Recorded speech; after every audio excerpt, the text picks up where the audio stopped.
नमस्कार। आज हम बात करेंगे खाने से जुड़ी दो बहुत ही दिलचस्प कहानियों के बारे में।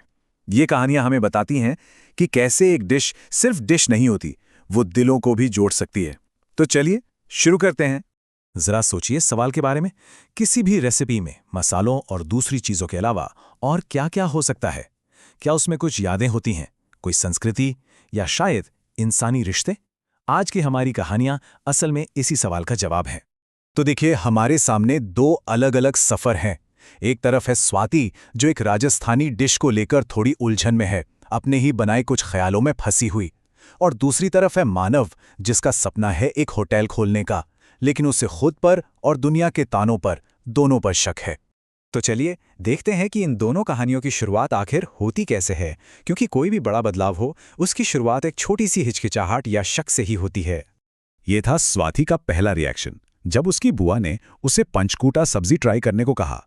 मतलब सिर्फ ये सुन के कि ये डिश राजस्थानी है, उसने बिना चखे ही मना कर दिया। ये दिखाता है कि हम सब कभी ना कभी अनजानी चीजों से कैसे एक दूरी बना लेते हैं, है ना? और जहां स्वाति अपने मन के शक से जूझ रही थी, वहीं मानव को उसे तो बाहर की दुनिया के ताने सुनने पड़ रहे थे। उसका जो कॉम्पिटिटर था गुप्ता, वो उसके सपने का मजाक उड़ा रहा था। कह रहा था कि भाई होटल खोलना तुम्हारे बस की बात नहीं।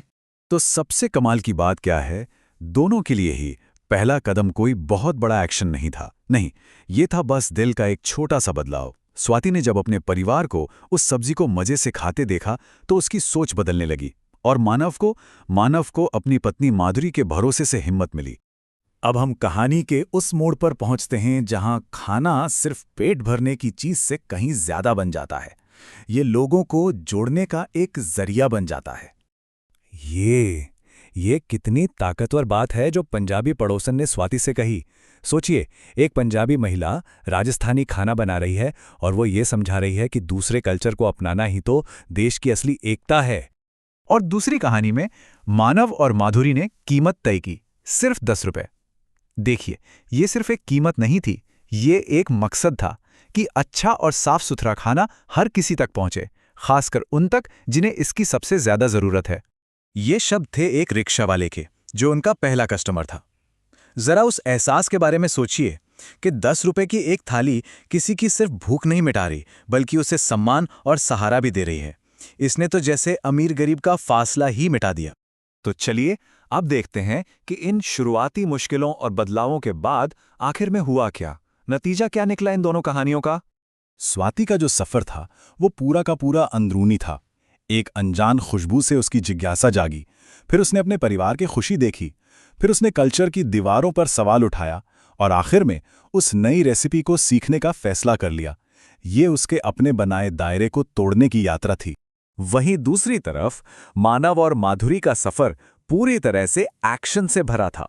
उन्होंने एक सपना देखा, फिर खुद लकड़ियां काटकर मेज कुर्सी बनाई, घर के बाहर एक छोटा सा ठेला लगाया, सिर्फ 10 रुपए में थाली बेची, और देखते ही देखते वो एक सफल रेस्टोरेंट के मालिक बन गए।